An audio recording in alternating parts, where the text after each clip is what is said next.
The telegram arrived in Boston on a morning so cold that Clara Morgan's fingers nearly froze to the paper as she read the words that would change her life forever. She stood in the cramped boarding house room she shared with two other seamstresses, holding the response from Isaac Quinn of Cripple Creek, Colorado, a man who needed a wife and was willing to pay her passage west in exchange for companionship and help running his cattle ranch. The year was 1892, and Clara had few options left after the textile mill where she worked announced it would be hiring only men for the better positions, leaving women like her to scrape by on wages that barely covered a single meal each day. Clara was 23 years old, brown-haired and brown-eyed, with capable hands that had sewn thousands of garments and embroidered countless pieces for wealthy Boston families who never looked her in the face when they collected their orders. She was not a beauty by the standards of the fashion magazines, but she had a warmth in her smile and an honesty in her gaze that made people trust her. More importantly, she had her mother's lace, the only thing of value she owned in this world. The lace had been made by her mother, Margaret, who died when Clara was 17. Margaret had spent 3 years creating the intricate piece, working by candlelight after long days taking in washing. The lace was meant to be Clara's wedding veil, a cascade of delicate flowers and vines that seemed to dance in even the faintest breeze. It was stored in a wooden box lined with silk, protected from the dampness and grime of the boarding house, and Clara checked on it every night before sleeping, as though it were a living thing that needed tending. When she wrote back to Isaac Quinn, accepting his proposal, she mentioned the lace in her letter. She told him it was her most precious possession, that it represented her mother's love and her own hopes for the future. She did not expect him to understand, but she felt he should know that she was not coming to him empty-handed, even if all she brought was thread and memories. The journey west took 2 weeks, and Clara spent most of it pressed against the train window, watching the landscape transform from crowded cities to endless plains. She shared her compartment with a widow heading to San Francisco, and a young couple with 3 small children who never stopped crying. The noise and close quarters wore on everyone's nerves, but Clara kept her mother's lace box on her lap the entire time, her hands resting protectively on the smooth wood. Cripple Creek was not what she expected. The town had sprung up almost overnight after gold was discovered in the area just a few years earlier, and it was a chaotic mix of hastily constructed buildings, muddy streets, and people from every corner of the country hoping to strike it rich. The train station was little more than a platform with a roof, and when Clara stepped down with her single trunk and the lace box, she felt the thin mountain air burn her lungs. The altitude made her dizzy, and for a moment she swayed on her feet. A hand caught her elbow, steadying her. She looked up into the face of a man who could only be Isaac Quinn. He was tall, probably 30 years old, with sun-weathered skin and blue eyes that seemed startling in their clarity against his tanned face. He wore a clean shirt and vest despite the dust that covered everything else in sight, and his dark hair was neatly combed back. He removed his hat when she looked at him. "Miss Morgan." His voice was deep and careful, as though he was worried about startling her. "Yes, Mr. Quinn." "Isaac, please." He glanced down at the box she clutched. "That must be the lace you mentioned." The fact that he remembered that he acknowledged it immediately made something loosen in Clara's chest. She had been prepared for indifference or mockery, but his tone held only respect. "It was my mother's work," she said. "Then it must be something fine. Let me get your trunk and we will head to the ranch. It is about an hour's ride from town." The wagon was sturdy and well-maintained, pulled by 2 horses that looked healthy and strong. Isaac helped her onto the seat with a gentleness that surprised her, and he placed the lace box carefully at her feet where it would not slide around. Her trunk went in the back, secured with rope. As they pulled away from the station, Clara watched the town recede behind them, replaced by hills covered in sparse vegetation and rocky outcroppings. "It is not Boston," Isaac said after a while. "I know that." "No, it is not." Clara folded her hands in her lap. "I do not expect it to be. The ranch is small, but it is mine. I have about 200 head of cattle and a house that is solid. It was built by the previous owner, a man who gave up and went back east. I bought it 5 years ago when I was 25, and I have been working it alone since then." He paused. "That is to say, I have 2 ranch hands who help with the cattle, but no one in the house. It has been lonely." Clara studied his profile as he spoke. There was something earnest about him, an absence of the swagger she had seen in so many men. He did not seem to be trying to impress her or make false promises. He was simply stating facts, and she appreciated that. "I can cook and clean and sew," she said. "I am not afraid of hard work." "I did not think you were. Your letters said you worked in a mill for 6 years. That is hard work." The fact that he had paid attention to her letters, that he remembered details, continued to surprise Clara. She had expected a rough cowboy who needed someone to wash his clothes and cook his meals, not someone who seemed genuinely interested in who she was. The ranch appeared as they crested a hill, and Clara felt her breath catch. The house was small but well built, with a covered porch and real glass windows. There was a barn, a corral with several horses, and beyond that, pastures where cattle grazed. Mountains rose in the distance, their peaks still white with snow even though it was late May. The sky was so blue it looked painted, and the air smelled of sage and pine.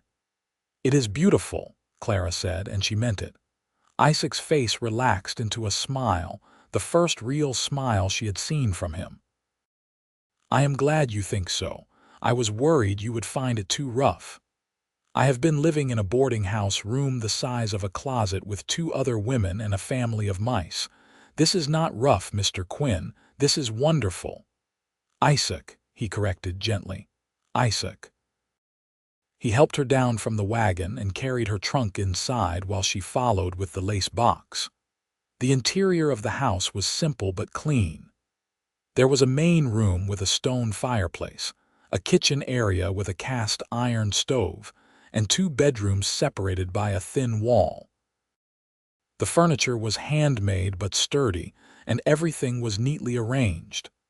Clara could see evidence of Isaac's solitary life in the small details. A single plate and cup drying by the sink, a book left open on a chair, a coat hanging by the door.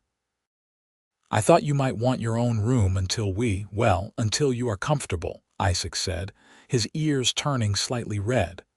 "The larger bedroom is yours. I will take the smaller one."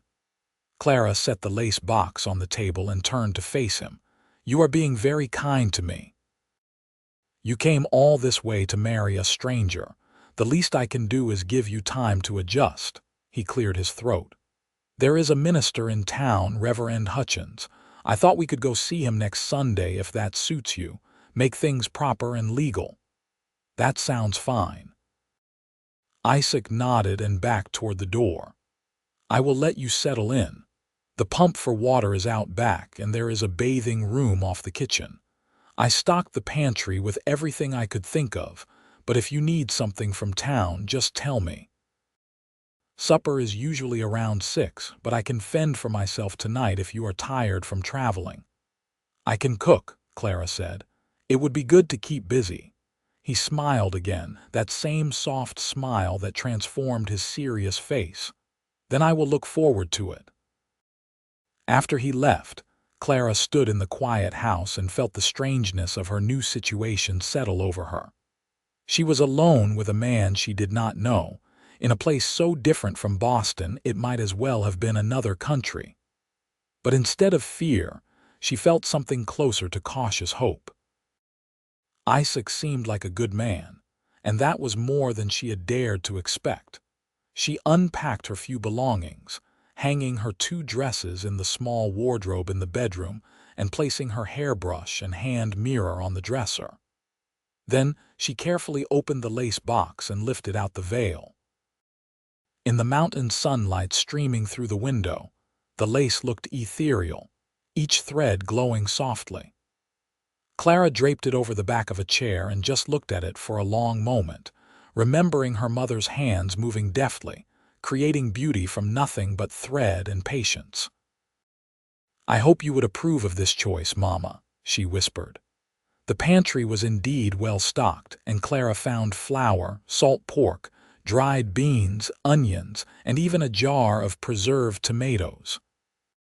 She had not cooked in a real kitchen for years, and it felt good to move around the space, to heat the stove and prepare food. She made biscuits and a thick stew, and when Isaac came in at 6 o'clock exactly, his face was tired but lit up when he smelled the food. "That smells better than anything I have had in 5 years," he said. They sat at the table together, and the meal was quiet at first, both of them feeling the awkwardness of strangers sharing such an intimate act. But gradually, Isaac began to talk. He told her about the ranch, about the 2 hands who helped him, Charlie and Tom, who lived in a bunkhouse near the barn. He talked about the cattle, about the challenges of ranching at this altitude, about the town and its wild energy. "There are still fortunes being made in the mines," he said, "but it is dangerous work. I would rather have my cattle and know I will wake up each morning." "That seems wise," Clara said. She was cutting her biscuit into careful pieces, her movements precise. "How did you come to be here?" "I grew up in Kansas, on a farm. When my parents died of fever, I sold the land and came west looking for something of my own. I worked as a ranch hand for a few years, saved every penny, and finally had enough to buy this place." He met her eyes. "I am not a rich man, Clara. I do well enough, but there will not be fancy dresses or trips to the theater. I did not expect those things. I just wanted a chance at something better than what I had. Then I hope I can give you that." After dinner, Clara washed the dishes while Isaac sat in the main room, reading by lamplight. The domesticity of it felt strange and right at the same time. When she finished, she told him she was going to retire early, and he stood immediately respectful. "Sleep well," he said. "If you need anything, just call." In her room, Clara undressed and put on her nightgown, then knelt beside the bed as she had every night of her life. She prayed for guidance, for patience, and for the strength to build a life in this new place.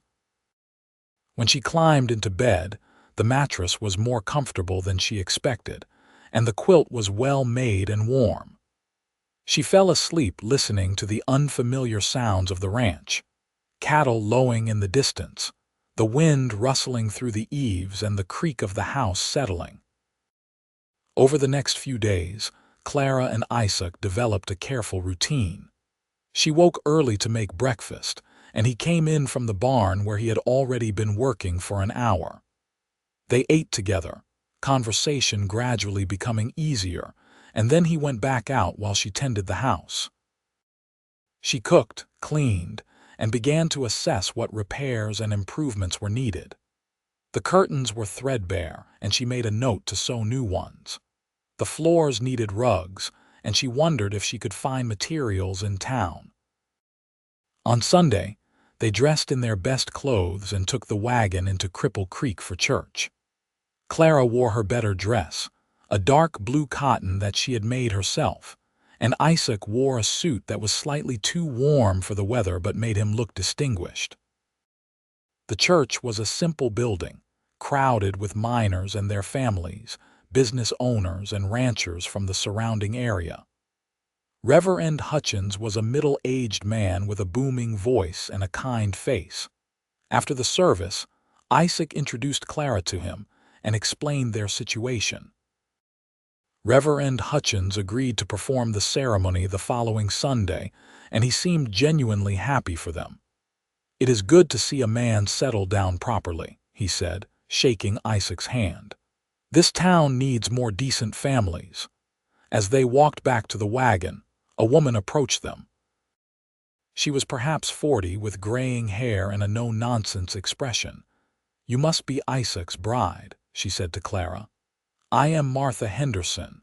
My husband runs the general store, Clara Morgan. It is nice to meet you. Welcome to Cripple Creek. If you need anything, please come by the store. We try to keep everything folks need, though sometimes supplies are slow coming up the mountain." Martha's expression softened. "It must be quite a change from back east." "It is, but not an unwelcome one." Martha nodded approvingly. "Well, you look like you have sense." "That is more than I can say for some of the women who come out here. If you ever need advice or just want to talk to another woman, my door is open." Clara felt a rush of gratitude. She had not realized how much she missed female companionship until that moment. "Thank you. I may take you up on that." The week before the wedding passed in a blur of preparation. Clara washed and aired her best dress, even though it was plain. She thought about the lace veil but hesitated. It seemed too precious for a simple ceremony in a rough mining town, and yet it was meant for her wedding. The conflict kept her awake at night until finally she made a decision. On Saturday evening, she asked Isaac if she could speak with him. They sat on the porch as the sun set, painting the mountains in shades of gold and purple. "I want to wear my mother's lace tomorrow," Clara said, "but I am worried it is too fine for the occasion. I do not want to seem like I am putting on airs." Isaac was quiet for a moment, his hands resting on his knees. "May I see it?" Clara went inside and brought out the box. She opened it carefully and lifted the veil, and in the fading light it seemed to shimmer.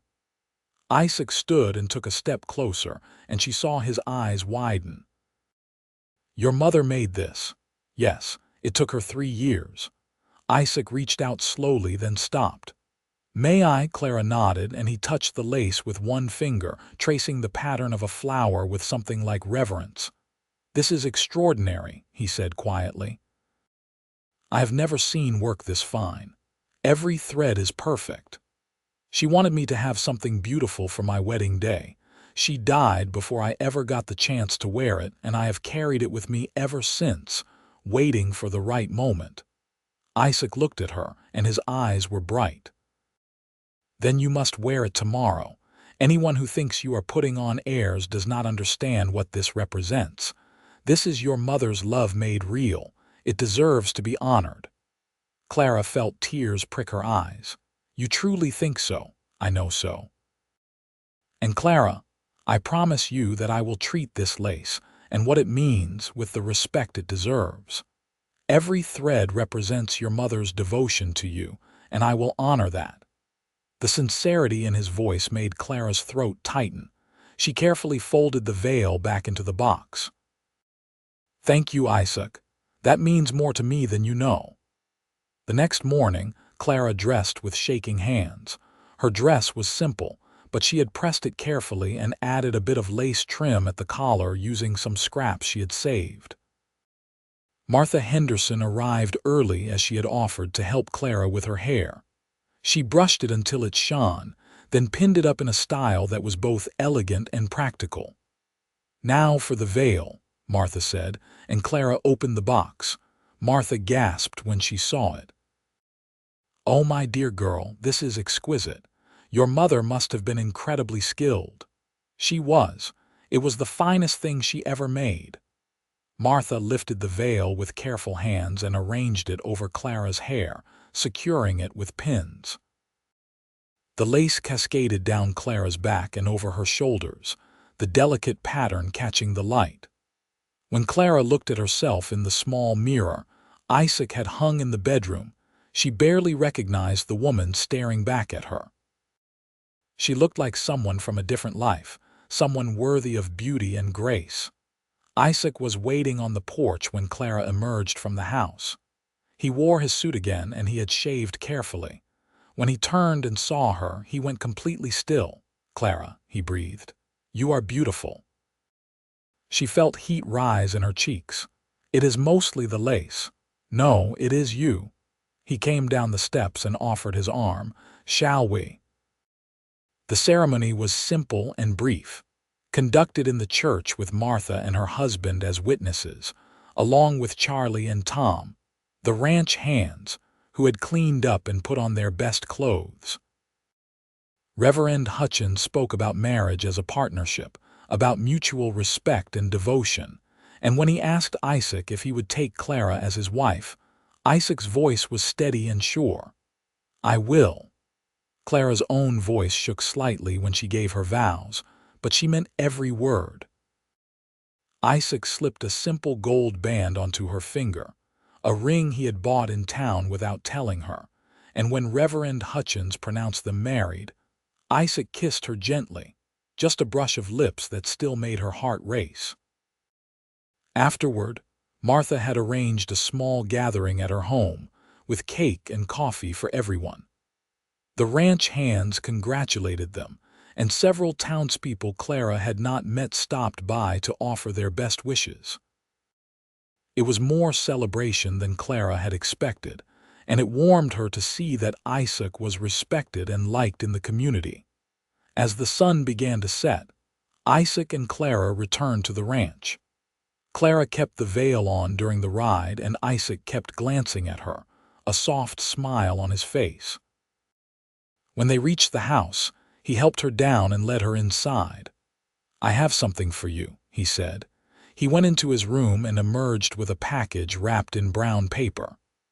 Clara opened it carefully and found a length of beautiful fabric, a soft wool in a deep green color. "For curtains," Isaac explained, "or a dress if you prefer. Martha helped me choose it. She said it would bring out your eyes." Clara ran her hand over the fabric, feeling its quality. It must have cost him a significant amount. "Isaac, you did not need to do this." "I wanted to." "You gave up everything to come here and take a chance on me. I want you to feel like this is your home, not just a place you are living." Clara set the fabric aside and took his hands. "You have been kinder to me than I ever hoped. Thank you." He squeezed her hands gently. "I know this is all still new and strange. I do not expect anything tonight except your company. We can take this at whatever pace you need." His consideration moved her deeply. "I appreciate that. But Isaac, I am your wife now. I want to be a true wife to you in every way. I am just nervous." "So am I," he admitted with a small laugh. "But we will figure it out together." That night, they came together with a gentleness that surprised them both. Isaac was patient and careful, and Clara found that her nervousness faded in the face of his obvious desire to make her comfortable.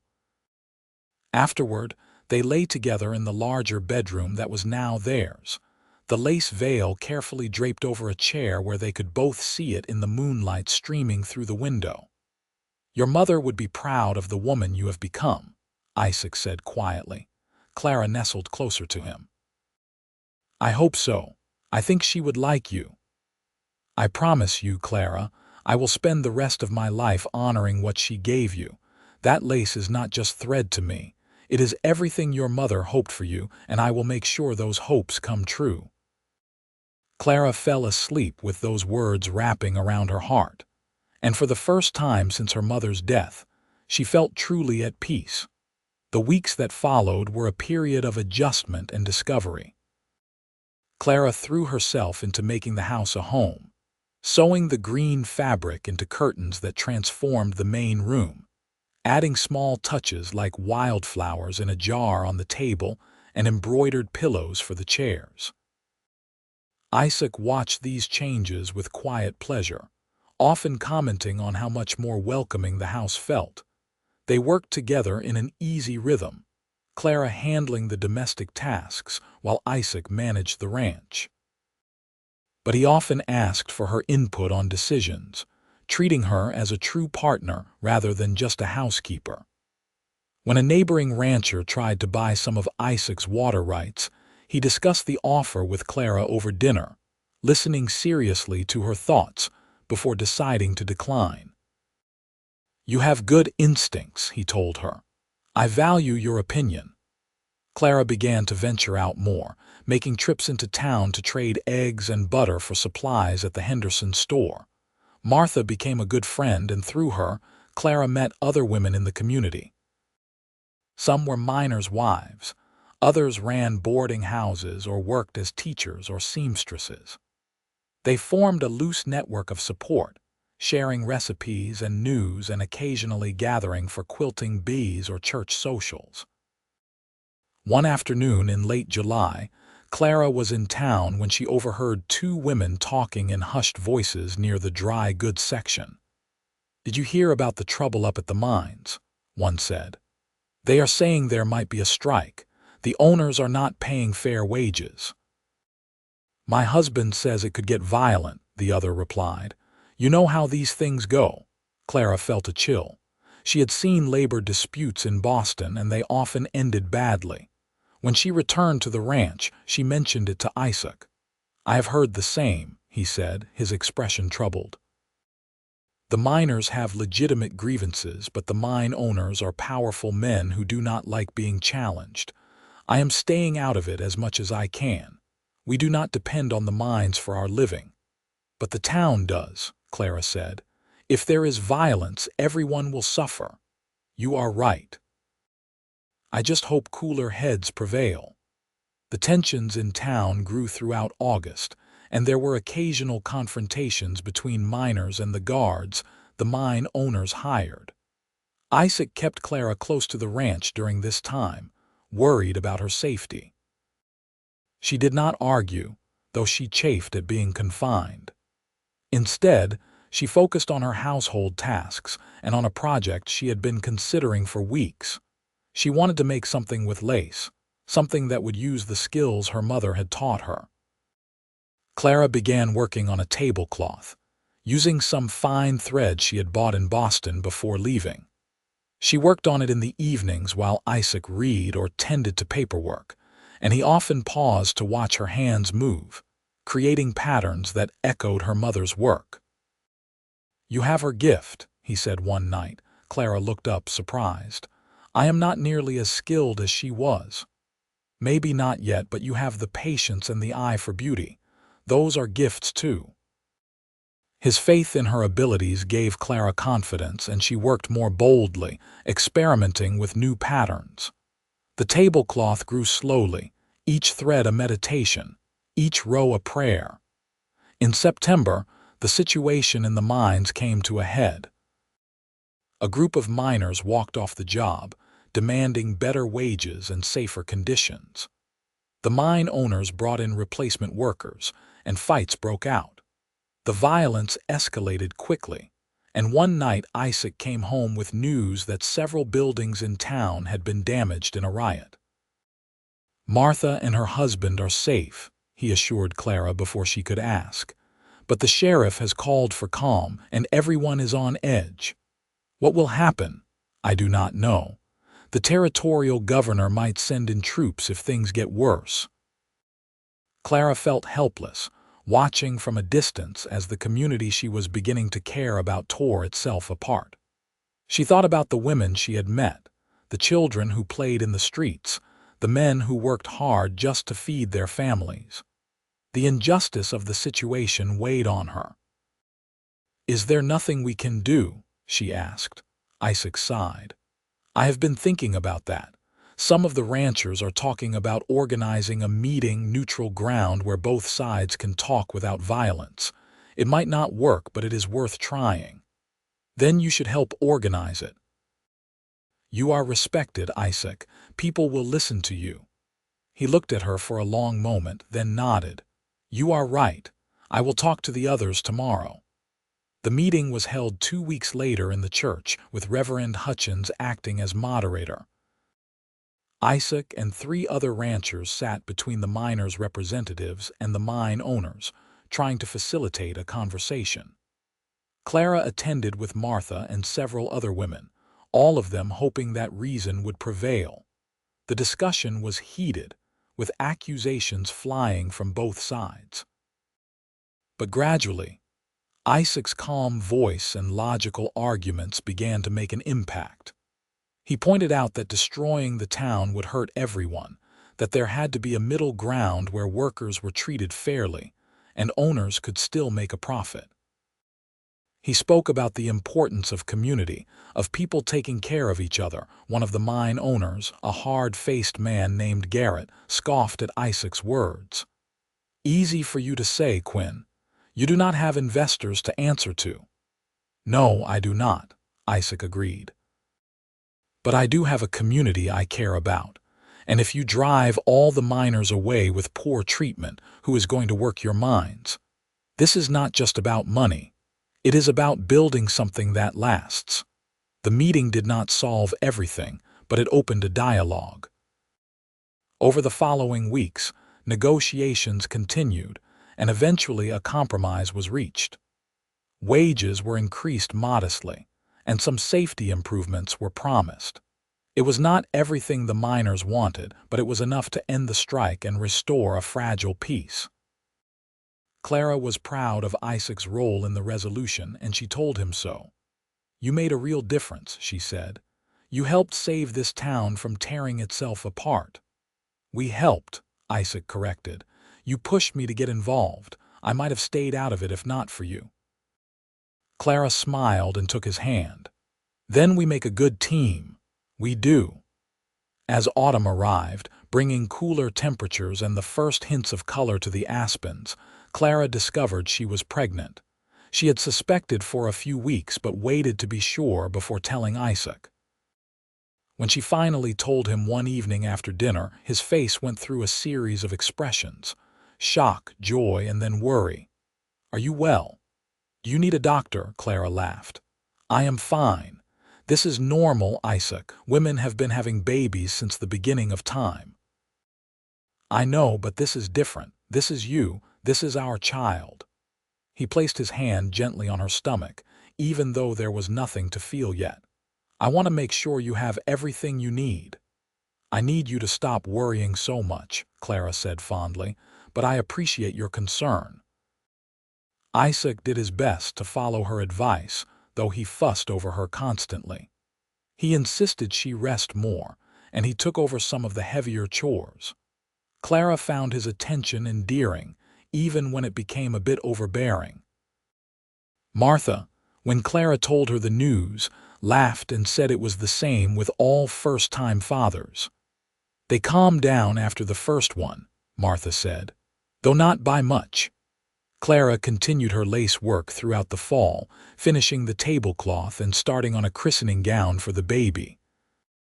She used the finest thread she had, and she incorporated elements of her mother's original design into the tiny garment. Each stitch was an act of love, a way of connecting 3 generations. Winter came early that year, with snow falling in October and temperatures dropping sharply. Isaac worked long hours to make sure the cattle were sheltered and fed, and he winterized the house as best he could. Clara spent her days cooking, sewing, and reading. Isaac had a small collection of books, and she worked her way through them. Novels by Dickens and Twain, poetry, and even a volume of Shakespeare. One evening in December, as snow fell heavily outside and they sat by the fire, Isaac asked Clara to tell him more about her life in Boston. She had shared some details before, but he wanted to know more, to understand the woman she had been before she came to him. Clara spoke about the mill, about the long hours and the deafening noise of the machines. She talked about the boarding house, about the other women she lived with, some kind and some bitter. She described the city, its grand buildings and crowded streets, the wealth on display in some neighborhoods and the grinding poverty in others. "I did not hate it," she said. "But I felt like I was disappearing there, just one more girl in a sea of girls, all of us working ourselves to exhaustion for a pittance. I wanted more than that. I wanted a life that mattered." "Your life mattered there too," Isaac said, "but I am glad you came here." "I cannot imagine this place without you now." "Neither can I," Clara admitted. This has become my home in a way Boston never was. Isaac reached over and took her hand. I love you, Clara. I think I have loved you since I saw you standing on that platform with your lace box, looking both terrified and determined. Clara's heart swelled. They had not spoken of love before, though she had felt it growing between them. Hearing him say the words made them real. I love you too, Isaac. You have given me everything I ever hoped for and so much more. He pulled her close, and they sat together by the fire, watching the flames dance and listening to the wind howl outside. Clara felt the baby move for the first time that night, just a flutter like a butterfly inside her, and when she gasped, Isaac immediately asked what was wrong. Nothing is wrong, she said, placing his hand on her belly. The baby moved. They sat there for a long time, waiting to feel it again, and when the tiny flutter came a second time, Isaac's face lit up with wonder. Hello, little one, he whispered. We cannot wait to meet you. The winter was long and harsh, with snowdrifts that sometimes reached the windows and temperatures cold enough to freeze the water in the pump. Isaac and the ranch hands worked constantly to keep the cattle alive, breaking ice on the water troughs and hauling feed out to the pastures. Clara worried about him every time he went out, but he always came back, his face red with cold and his clothes caked with snow, but safe. Clara's pregnancy progressed well, though she grew large and uncomfortable as the months passed. Martha visited when the weather allowed, bringing supplies and company.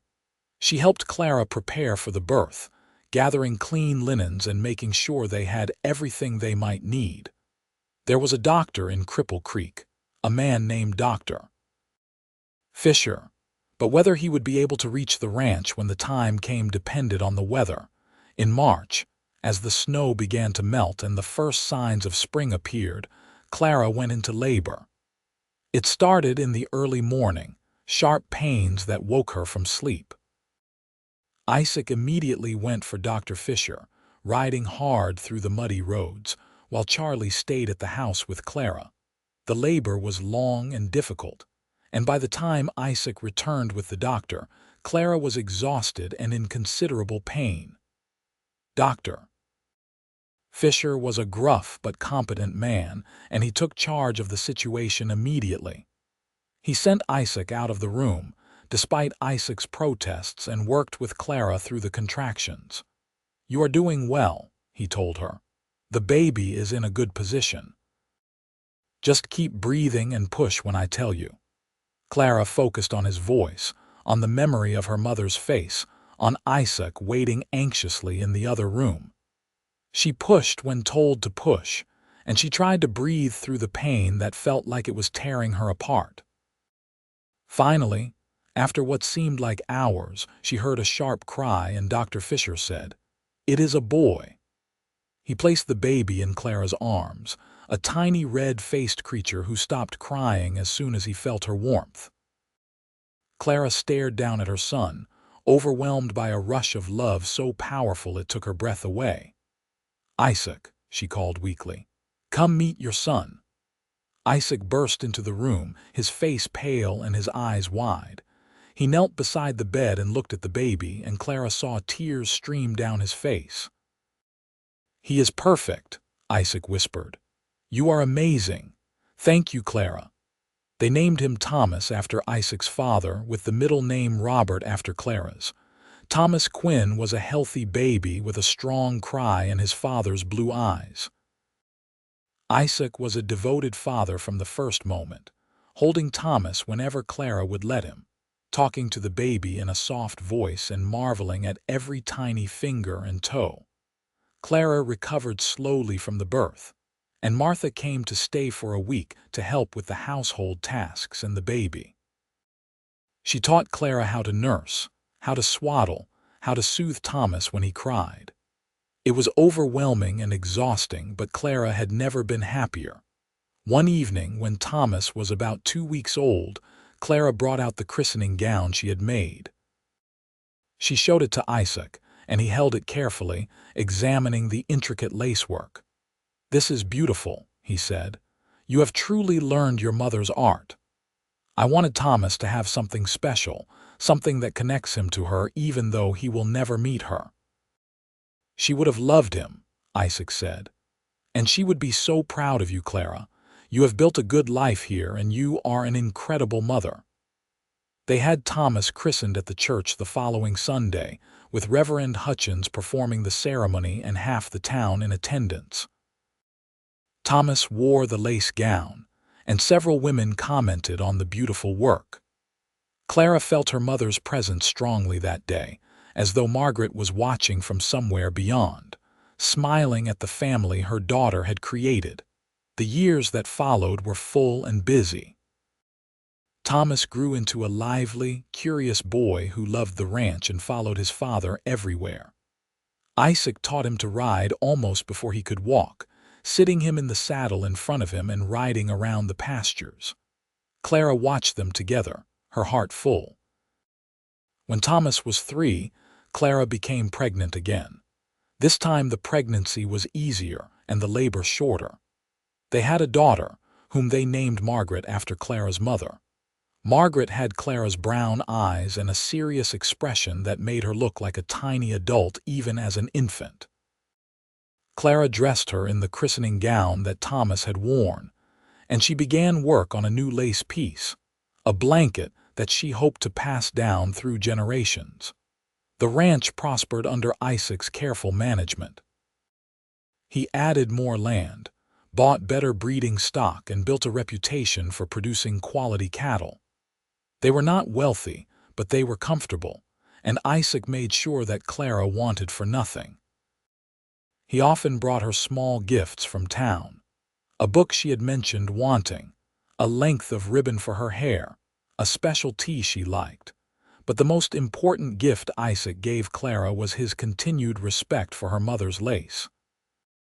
He never forgot the promise he had made on their wedding day to honor every thread with devotion. When Clara used pieces of lace on special projects, he treated each item with reverence. When she taught Margaret to sew and showed her the original veil, Isaac was there, telling Margaret about her grandmother's skill and love. "Your grandmother made this for your mother's wedding," he explained to 7-year-old Margaret. "Every single thread was placed with love and hope. It is our family's treasure, and someday it will be yours to care for." Margaret listened with wide eyes, her small fingers reaching out to touch the lace gently. "It is so pretty. Can I learn to make lace like this?" "Your mother will teach you," Isaac said. "She learned from your grandmother, and you will learn from her. That way, the skill is never lost." Clara did teach Margaret, and she found her daughter to be an apt pupil with clever fingers and a good eye for pattern. Thomas had no interest in lace, but he loved the stories about his grandmother, and he asked Clara to tell them over and over. The community of Cripple Creek continued to grow and change. The mines eventually played out, and the wild boom town energy faded, replaced by a more settled atmosphere. Some people left, chasing new opportunities, but others stayed and put down roots. Isaac became a respected member of the community, serving on the town council and helping to mediate disputes. Clara joined the church ladies' auxiliary and organized charity efforts for families in need. They had one more child, another son they named Samuel, when Clara was 32. Samuel was a quiet, thoughtful child, more interested in books than ranching, and Isaac encouraged his love of learning. There was talk of sending Samuel to college someday, a dream that seemed possible because of the stable life Isaac and Clara had built on their 10th wedding anniversary.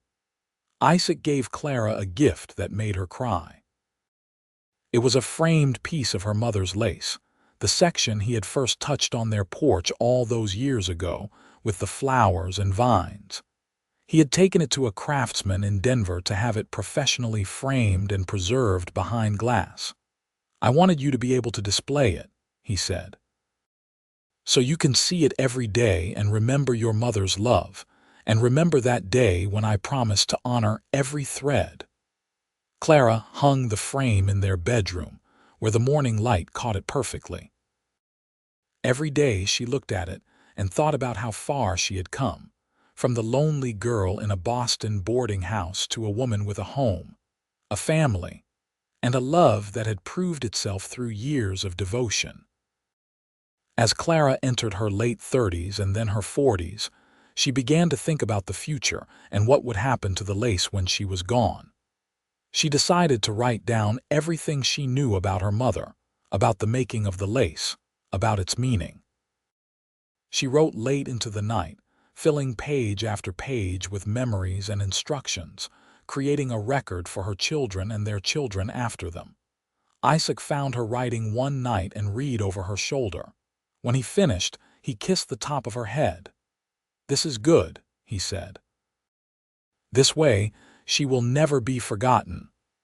"I want them to know where they came from," Clara said. "I want them to understand that this lace is not just a pretty piece of fabric.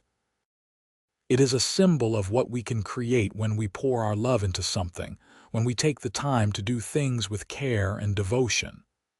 "You have taught them that by example," Isaac said. "Look at Thomas and how he cares for the animals, at Margaret and her sewing, at Samuel and his studies. They have all learned from watching you be patient and dedicated.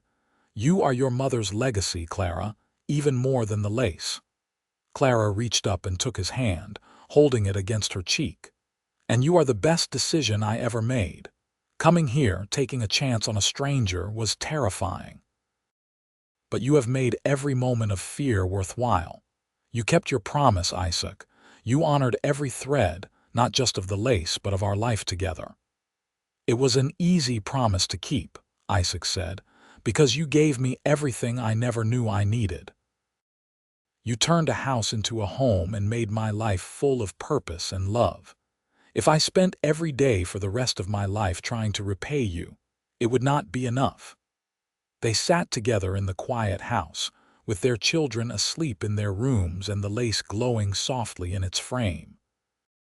Outside, the Colorado night was clear and cold, with stars scattered across the sky like diamonds. It was a moment of perfect peace, the kind that Clara had never imagined possible during those dark days in Boston. The years continued to pass, bringing the changes that time always brings. Thomas married a rancher's daughter from a neighboring property and took over more of the ranch's operations as Isaac grew older. Margaret married a businessman from Denver and moved to the city, but she came back to visit often, always bringing her own daughters to see their grandmother and learn about the family lace. Samuel did go to college, studying to become a teacher, and he eventually returned to Cripple Creek to teach at the school. Isaac and Clara grew old together, their hair turning gray and their steps slowing, but their love never diminishing. They still sat on the porch in the evenings, still talked about everything and nothing, still reached for each other in the night. The ranch continued to thrive under Thomas's management, and Clara had the joy of seeing her grandchildren grow up around her. On their 40th wedding anniversary, the whole family gathered at the ranch for a celebration. Thomas and his wife had 4 children by then. Margaret had 3 daughters, and Samuel had just married a young woman from Denver. The house was full of noise and laughter, with grandchildren running through the rooms and spilling out into the yard.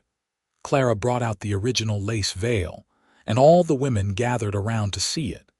She told the story of her mother making it, of carrying it west, of wearing it to marry Isaac. The younger women touched it gently, marveling at the workmanship, and Clara saw understanding in their eyes. They got it.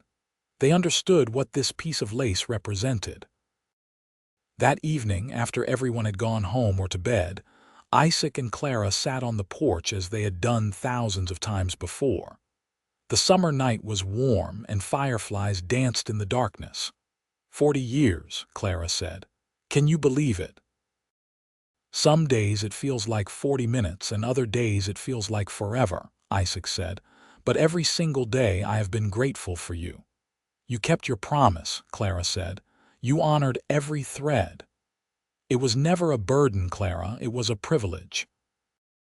Clara leaned her head on his shoulder, and they sat in comfortable silence, listening to the night sounds of the ranch. She thought about the telegram that had arrived in Boston so many years ago, about the choice she had made to leave everything familiar and travel west to marry a stranger. It had been the greatest risk of her life, and it had paid off in ways she never could have predicted. Isaac had not just honored the lace. He had honored her every day in countless small ways and some large ones. He had respected her opinions, valued her contributions, and loved her with a steadiness that never wavered. He had given her children and a home and a life that mattered. And she had given him the same in return, building something together that was stronger than anything either of them could have created alone. I love you, Isaac Quinn, Clara said. I love you too, Clara Quinn. Always have, always will. They sat together as the night deepened. Two people who had taken a chance on love and found something extraordinary. The lace was safe inside, preserved and cherished, a symbol of devotion that had been honored every day for 40 years. And it would continue to be honored by their children and grandchildren, passed down through the generations as a reminder that love, like lace, is created thread by thread, stitch by stitch, with patience and care and unwavering devotion. Years later, when Isaac was 73 and Clara 70, they took one last trip to town together. It was early autumn, their favorite time of year, when the aspens turned gold and the air had a crisp edge. They visited Martha Henderson, who was now elderly herself but still sharp as a tack. They stopped by the church where they had been married and renewed their vows with Reverend Hutchins's successor, a young man who had heard the stories of the legendary lace and the cowboy who honored it. On the way home, Isaac stopped the wagon at the top of the hill where Clara had first seen the ranch so many decades before. The view was the same. The house nestled in the valley, the mountains rising in the distance, the endless Colorado sky overhead. You remember the first time you saw this? Isaac asked. I said it was beautiful, Clara replied, and I meant it, but I had no idea how beautiful my life here would become. We built something good, didn't we? We built something extraordinary. Isaac helped her down from the wagon, and they stood together, looking at the land they had called home for more than 40 years. Clara thought about all the moments that had filled those years, the births and deaths, the triumphs and struggles, the quiet evenings and joyful celebrations. Every moment had been threaded through with love, just like her mother's lace. When I am gone, Clara said, make sure the lace goes to Margaret. She understands it best and she will take care of it. I will, Isaac promised, but you are not going anywhere yet. We still have time. Clara smiled. I know, but I wanted to make sure you knew. I know, sweetheart. I have always known. They returned to the wagon and continued home, where Thomas was waiting to help with the evening chores. The house smelled of bread baking, courtesy of Thomas's wife, and grandchildren's laughter echoed from the barn. It was an ordinary evening, the kind they had shared thousands of times before, and it was perfect. Clara lived to be 78 years old, passing peacefully in her sleep with Isaac holding her hand. At her funeral, the entire community turned out to pay their respects to a woman who had become a cornerstone of Cripple Creek. The lace veil was displayed at the service, and person after person commented on its beauty and on the love story it represented. Isaac lived for 3 more years after Clara's death, and he spent those years quietly on the ranch, surrounded by his children and grandchildren. He never remarried, never even considered it. Clara had been the love of his life, and he was content to wait until he could see her again. When Isaac died at 76, he was buried next to Clara in the church cemetery, under a headstone that read, Isaac Quinn, beloved husband and father. He honored every thread. The lace passed to Margaret, as Clara had wished, and Margaret took meticulous care of it. She had it cleaned and preserved by experts, and she continued the tradition of telling the story to every new generation. Margaret's daughters learned to make lace, and they taught their daughters, keeping the skill alive through the decades. The ranch stayed in the Quinn family, passed down through Thomas's line, and it continues to operate to this day. The house has been expanded and modernized, but the original structure remains, and Clara's carefully sewn curtains are preserved in a display case in what is now a small family museum. The lace veil itself is the centerpiece of that museum. It hangs in a climate-controlled case, still remarkably intact after more than a century. Visitors come from all over the country to see it and to hear the story of Clara Morgan, who traveled west with only her mother's lace and her own courage, and Isaac Quinn, the cowboy who honored every thread with devotion for more than 40 years. Their great-great-grandchildren still live in Colorado, and they gather every year on Clara and Isaac's wedding anniversary to celebrate the legacy of love and devotion that their ancestors built. They bring their own children to see the lace, and they tell the story of how one woman's courage and one man's devotion created something that lasted far beyond their own lifetimes. The lace is more than just fabric now. It is a symbol of what is possible when two people commit to each other completely, when they honor not just the big promises but all the small ones, thread by thread, day by day. It is a reminder that love is not just a feeling but an action, something that must be tended and cherished and protected. And in Cripple Creek, Colorado, on quiet evenings when the wind blows down from the mountains, older residents sometimes swear they can see two figures sitting on a porch that no longer exists, their heads bent close together, talking and laughing as they have for more than a century. They say it is the ghosts of Clara and Isaac, still together, still honoring the vows they made so long ago. But perhaps they are not ghosts at all. Perhaps they are simply a reminder that true love never dies, that devotion is eternal, and that some promises are kept forever, honored thread by thread, stitch by stitch, heartbeat by heartbeat, now and always.